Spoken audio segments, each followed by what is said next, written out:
Hi, Kaleidoscopes.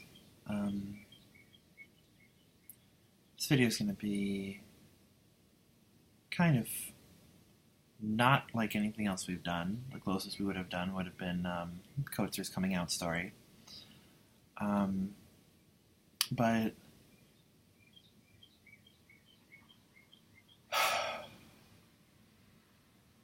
I'm doing this as an extra video for today because I need to talk this out. So this is where it's going. Yesterday was Sunday the 12th of June 2016, and in the morning, very early in the morning, about 1 a.m., 2 a.m. I think is when it happened,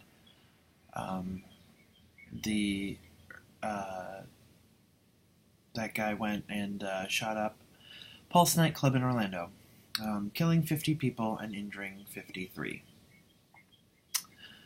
I don't talk about it much on here. I haven't actually really talked about it at all, but for about 6 months I lived in Orlando in 2012, and I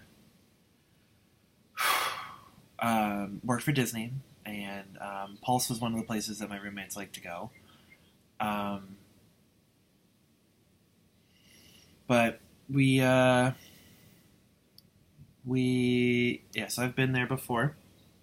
But also, I worked at Disney, and obviously I'm gay, so you're going to meet a lot of people.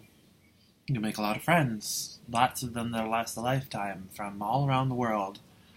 And lots even that were just from there. Well, yesterday, I actually ended up staying home sick from work before I even knew about that stuff. I had been up all night with an upset stomach and this piercing headache, and everything just hurt, and everything was just terrible.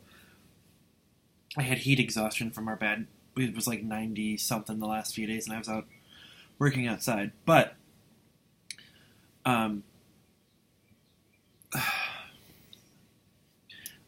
all of my problems, it's just that I don't know if this is me being the empathetic person I somehow am. All of, like, literally the moment I woke up was apparently right when the shooting started. But I woke up and everything seemed to be... I was still feeling bad, so that's why I called in sick to work. But as the day went on, I went back to sleep because I was finally able to. And about 1 in the afternoon, I wake up to phone calls about stuff. Turns out I had 3 friends that were there. This was as of yesterday at like 1. I found out I had people I knew who had gone, but they were thankfully just hurt when they were trying to run out of the building. And I was like, okay, at least I've only known 3 people, and at least it's only people who just got hurt. They're not going to be in critical condition. It's like they hurt their legs and stuff from tripping and falling and hurting themselves and stuff like that. So they'll be fine. But then last night, thankfully, I wasn't alone.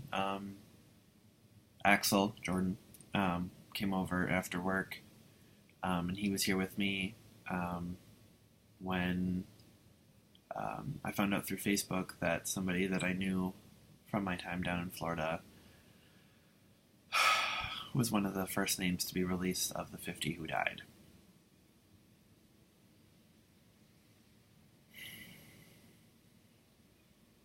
I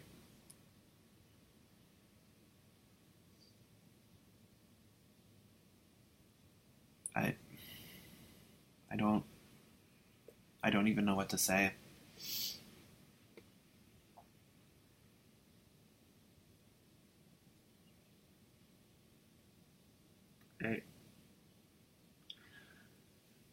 Around the same time I found out about that, they had somebody post something that I can't even fathom having to deal with, and that was the workers who were going in to get the 40-something. They had only gotten about 10 people out from that were still on the floor. And apparently the workers who had, or the EMTs and stuff who had to go in are having to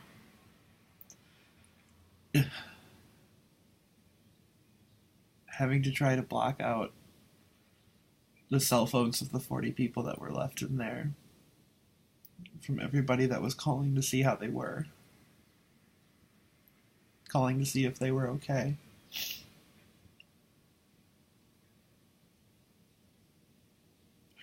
I don't know how they could do that.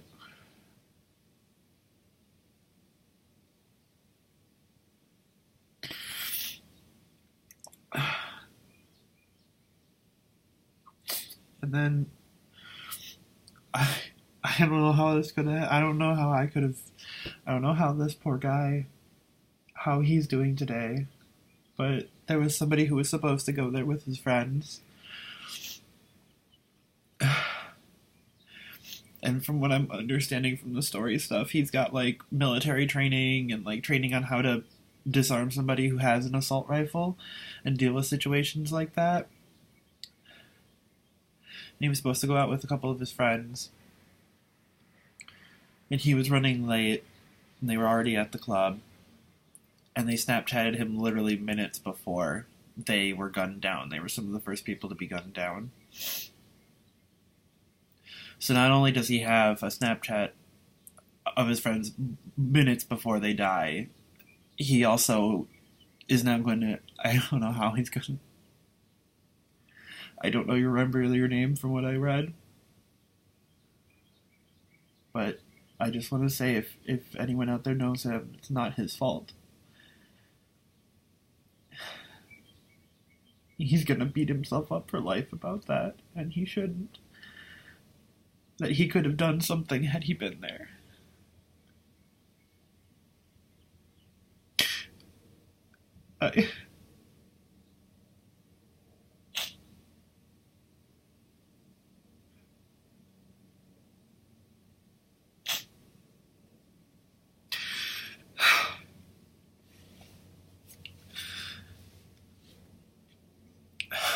So, I don't know. I just wanted to get that out there.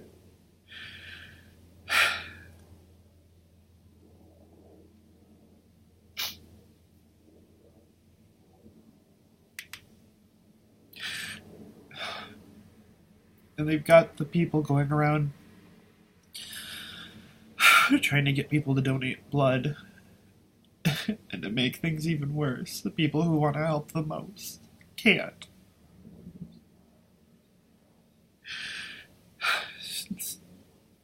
Since gay men aren't allowed to donate blood unless they've been abstinent for the last year,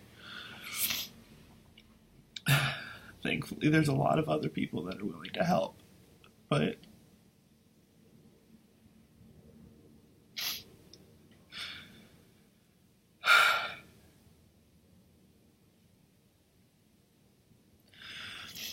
so I just wanted to put this out there and just, if anyone who sees this knows people from there or needs someone to talk to, just get a hold of me. I'll be here. Okay.